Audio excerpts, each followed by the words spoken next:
Rob and Slim Show, we're back with Hollywood actress Debra Lamb. Hi, I'm Debra, back. how you doing? I'm good. Rob and Slim, how are you guys? We're all great. right. We're all right. How's it out in Hollywood right now? How's the weather? Well, today was beautiful. It's sunny skies, blue skies, and I tell you, a few days ago it was cold. It was actually really cold for a few days, overcast, and it rained. That's what we got now. That's what we got right now. It's rough. We had like a week of really nice weather, like it was perfect, and then it got really hot, and now it's like on a week of rain. Yeah, we had the same thing. And I just got back from up north. I was up north visiting some family up in Humboldt County in Northern California, and it rained up there too. So I guess it's kind of raining all over the place. Yeah, that's what I think. April showers. Bring May flowers. Right. What's that, Deborah? I was saying that's right. Yeah. April showers. I was going to say, being an actress, has there ever been a time you've wanted to take a break or step away from it? Yes, definitely. And I have done that in the past. Years ago, there was a period of time where I was kind of out of the business for a few years. It wasn't that I really wanted to completely leave the business, but about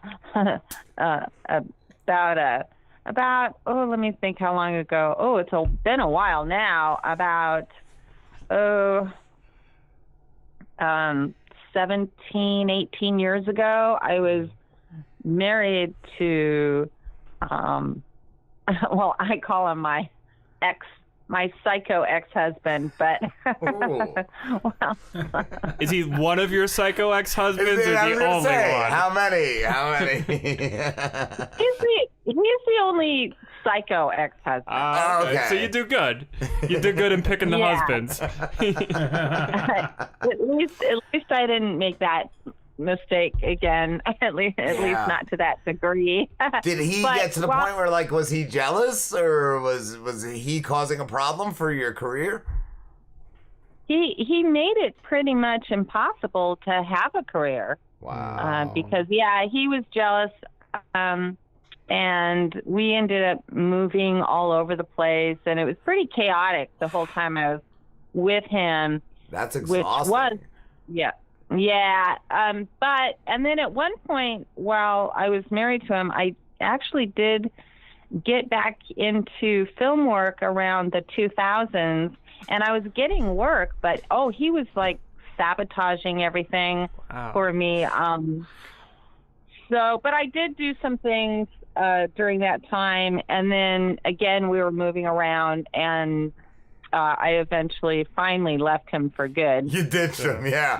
I had an ex-girlfriend like that. Like, we'd be doing the show, and she'd be like, well, I took Wednesday off. And it's like, well, I got 6 interviews booked. So, we'll hang out after the show. Like, it was weird. It got weird at one point. Like, well, I was curious, Deborah, what your husband was sabotaging you. Like, what were some examples of sabotage? Oh, well, he would... If I had an audition, he would start a fight. Like, he would just start a fight over something really ridiculous and start yelling at me. wow. I'm sure he was hoping that it would screw me up. But the funny thing is I would go to my audition, and then I would be cast for the role. You had all that extra energy. Yeah. You thought a little quicker on your feet, so he helped you. and then for some other projects, I was doing some things at Paramount, and I would call him during a break, and he would just start yelling at me, and then once I was done shooting on something, to let him know I was on my way back home, he'd just start yelling at me, just that kind of thing. So Yeah. My ex-wife was like that. I have only had one, but yeah, no, she'd start calling me at work, just yelling at me. Like, it would come to the point where, like, yeah, if I wasn't like just leaving to go see her, like it was a problem. It was a problem. So, Insecurity. yeah. That's it. Insecurities. It is, yeah, that really comes down to what it is. Eats people alive. He really did have some mental issues, but yeah.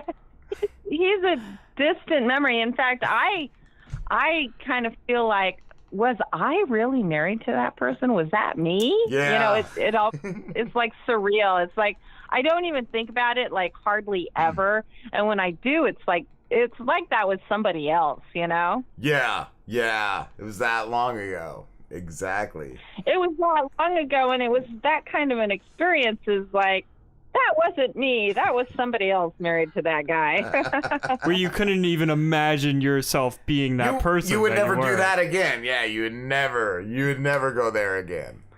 Oh, holy no. Holy hell no. But I'll tell you, it was an experience, if you want to look at it like that. Yeah. What's I wanted to ask too. You mentioned auditions. What's the craziest thing you've seen go down in a audition?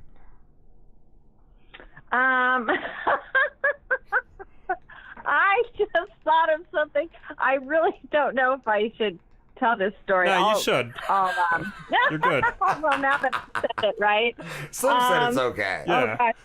When a very, very long time ago, decades ago, I went on this one audition, and it was for a typical horror film. It was I don't know if it was so much horror as, I'm not sure what it was. It had the audition was me playing a character who was being held captive by this sexual deviant This is a porn. maniac. Yeah, and I was I don't know. I guess the character was supposed to have been tied up or something, and I'm begging for my life. So I'm doing the audition, and it was going actually really well. And I knew the director. I had worked with him sort of before. I'm not actually on a film though.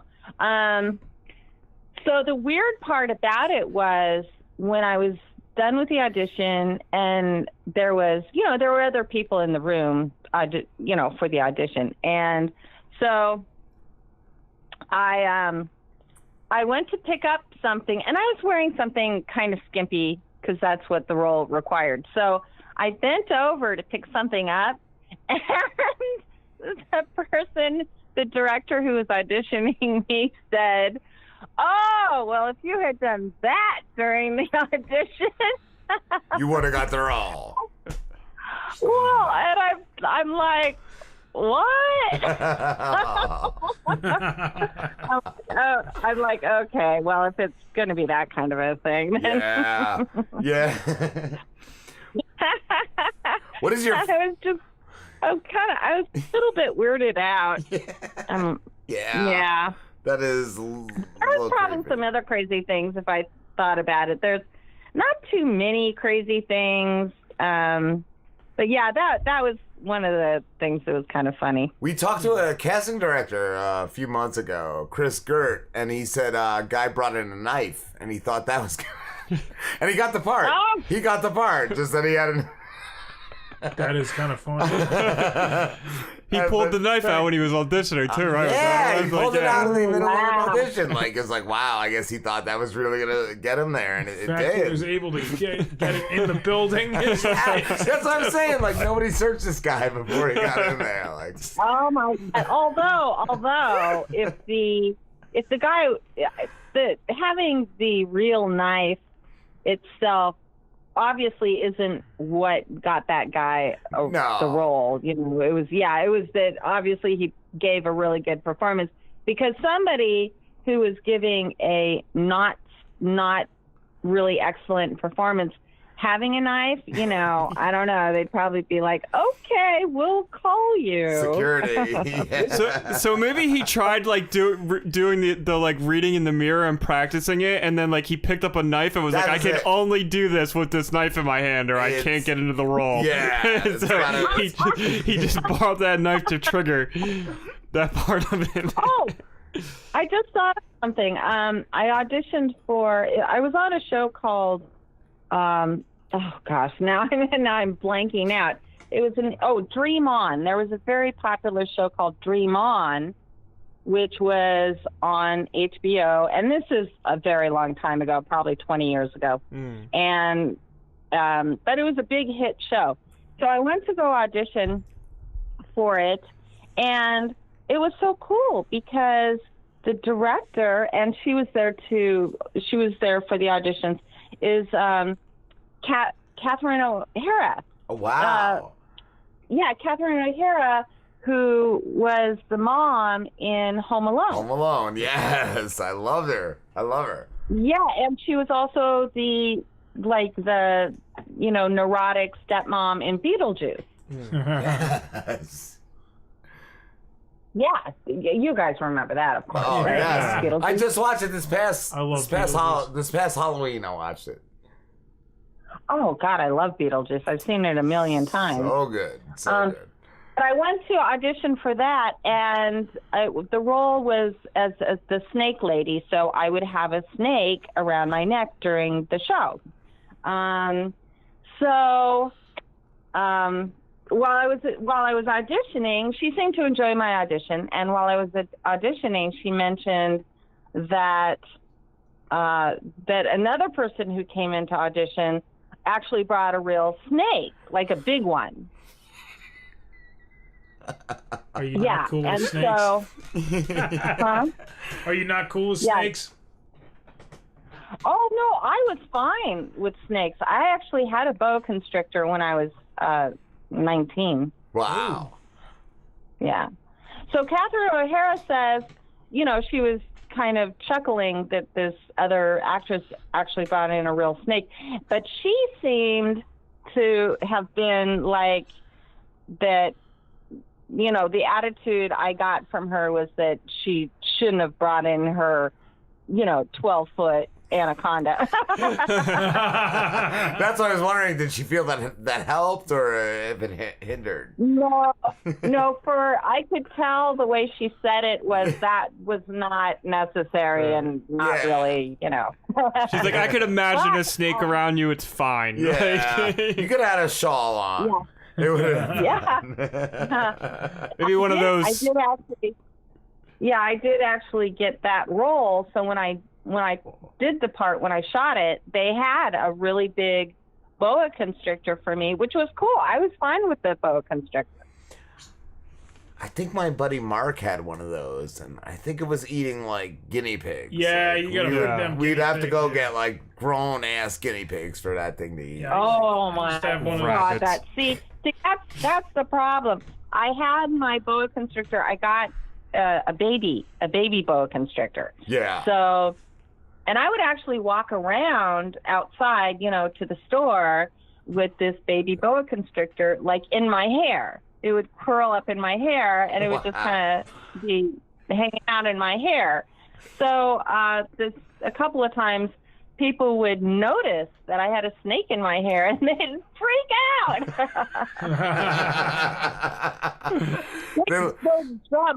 They'd jump. But I'll tell you, that thing, I had him for a few years, but he, eventually got pretty big. Yeah. And I had a nice big terrarium for him. I had all the stuff, to keep him warm and the lights and everything. And of course, he started on like little things and like little teeny weeny like crickets, and then like teeny baby mice, which was disgusting. Yeah. And then he got really big, so I was having to feed him mice, and then bigger mice, and eventually rats. And Yeah. I couldn't do it anymore because I used to have pet rats. I used to have rats as pets. Wow. And I couldn't handle it. It just grossed me out so much. So I ended up giving him away to these boys. Oh, the thing escaped. It escaped out of the terrarium, and I couldn't find him for days. Yes. I finally found inside one of my cowboy boots. Oh, wow. He found my cowboy boots. He crawled in one of them. So I was trying to get him out, but he was like lunging at me like he wanted to bite me, you know? That's what happened to my buddy Mark. Like his snake got out, and I think it was in his backyard in a tree, and he went to get her out, and she was just striking at him. Oh, wow. Oh, yeah. So I was working at a gym as an aerobic instructor at the time. So I told this one lady who was a regular, she had some sons, and I said, I have this snake, and do you think your sons would like a boa constrictor? And she's like, oh yeah, they'd like that. So, I'll tell you what, if your boys can get the snake out of my boot, they can have it, and they can have all the stuff, That's amazing. You like challenged these kids to get the snake out of your boot. I know. I'm like, I'm not going near that thing. And he was hungry too, because I needed to feed him, and I usually was really good about feeding, having a good schedule. But, the bigger they get, the longer in between they need to eat, because you're feeding them bigger things. Yes. But I knew he was hungry, so I'm like, you go get that hungry snake. I'm not going anywhere near that thing. You get that kid, Snake. You get that kid. Yeah. What up, Debra? You boys, go get it. I was going to ask, do you only go for horror roles, or do you go for any type of roles? Oh, yeah. I'm known for the horror films I've done. Yes. And recently, I just came back from London. Oh, I was there, in March. Yeah, I was there in March, and I was shooting a horror film. It's kind of a secret, but it's basically a vampire film. Cool. So I was doing that, and then the time before that I was in London, I did. It's horror, but it's comedy horror. It was Espresso to Die For. And the time before that I went to London last year was to do There's No Such Thing as Zombies, which is horror, but it's another comedy horror, so it's funny, And so I've done quite a bit of horror, and of course people know me for that. But I've done a lot of dramatic roles too. I've done all sorts of things, comedies, dramas, just everything, really. Oh, and I'm really excited. I can't forget to tell you that I've been an assistant director on things before, but I'm going to be directing a short next week. Cool. Oh, wow. Cool. Yeah, it's already been accepted. Well, it's Daniel Baker, I think. Oh shoot, I got to make sure I say his last name right. Yeah, Becker. Daniel Becker is a writer. Yeah. Uh-huh. I said Becker, Baker, same thing. Decker. Daniel Decker. Yeah, so he has a short.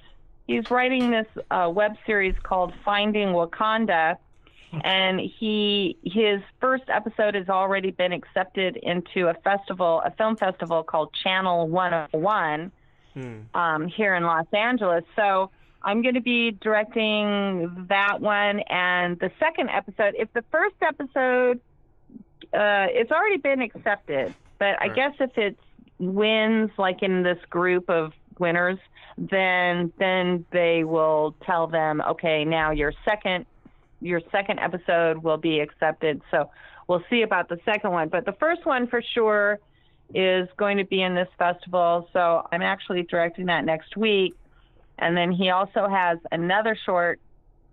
It's called Millennial. Oh God, I can't even say the word. Millennials. Millennials. That's it. Millennials of the Blind. And we're shooting that next week. And I won't be directing that one, but I'll be helping out as on production for that one. But we're shooting both of those next week.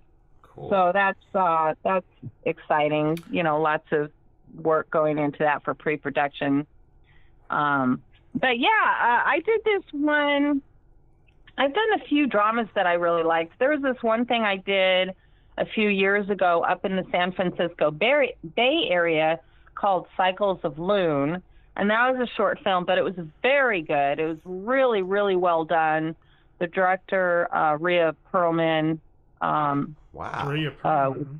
Very good. Oh, not Rhea. What am I saying? No, not Rhea Perlman. It's so close. See how bad I am?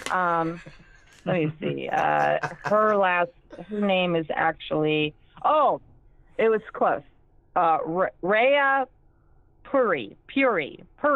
Rhea Puri. Anyway, yeah. That was a drama. It was very good. I played this kind of uptight mother to this young artist woman, and anyway, it was I was one of the stars in that. It was actually only 3 actors in it, her and me and the guy who played her boyfriend. But that was very good. And I've done some other dramas, but definitely, you know, I mean, if you look at my IMDb page, you'll see that I've done quite a bit of horror. I think it's mostly horror and comedy. Yes. With a bunch of, you know, other variety type things in there, but and sci-fi. I've done a lot of science fiction. Yes, I saw that. I love sci-fi. I want to ask too. What do you prefer? Directing, acting, producing? Well, I'm really excited about this directing opportunity. I've been wanting to direct something for quite a long time.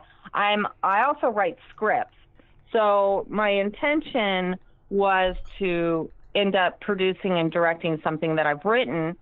But this came along and they asked me if I would like to direct. And I said, well, yeah, that would be great, you know, and especially it's already in a film festival, so that's even better. And the writer's very talented and all the people involved are very talented. So I'm surrounded by a great group of people, and I'm going to be helping out on his other little short that we're filming them back to back, you know. So that'll be great. I'm really excited about it. But I mainly act and write and produce and now directing. And for me, they all have their things about them that are really exciting for me, that get, you know, because I'm very passionate about what I do, and I'm very passionate about just the field of filmmaking in general. So, but I can't ever imagine just being one of these people that say, oh, I'm not going to act anymore. I'm going to retire from acting and I'm just going to direct, or I'm just going to do this or that. That's what I was wondering. Because if anything appealed stronger out of those. Yeah, for me, they all go kind of hand in hand, because as an actor, you're creating, you know, you're given a script, you're given your dialogue, but your imagination to fill in a lot of the details and to get the backstory of your character and just all the things that are not provided in the script, you're basically writing, you're writing that. So you're a writer and a director too, because you're, you'll have your director on the set that you'll be working with, but, you also incorporate, directing skills when you're preparing for a role. So which one would I love the best? Oh my goodness. I think that's impossible to say. I think if I was told I could only do one thing, I'd tell that person to go to hell, because there's no way I can just do one thing. But acting, I love acting. Yeah. I'll always act.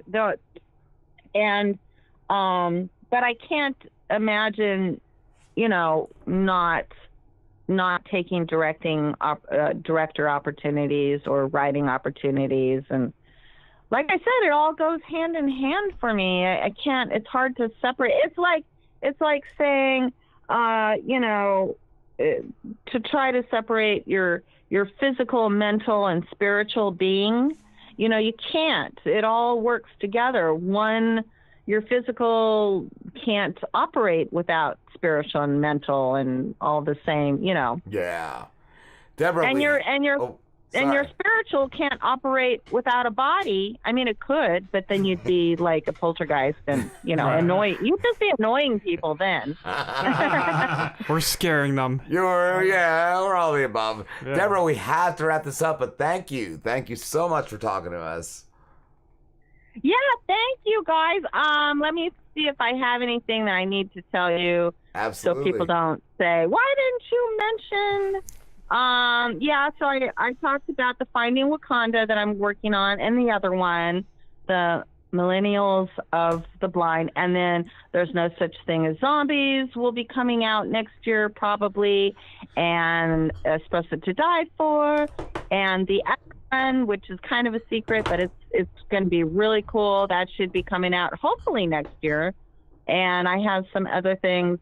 So I guess that's it. Awesome. What is your handle on Twitter? Oh, on Twitter, you can find me under, it's at the Debra Lamb, and Debra is Debra for those who don't know. And then, and Lamb is like the animal. L-A-M-B. Lamb. So on Twitter, I'm at the Debra Lamb. On Instagram, I'm at the Debra Lamb. On Facebook, I'm Debra Lamb. I have a Debra Lamb fan page as well as a personal page. I have a YouTube channel that's listed under Debra Lamb. Please subscribe to my channel. That would be so cool.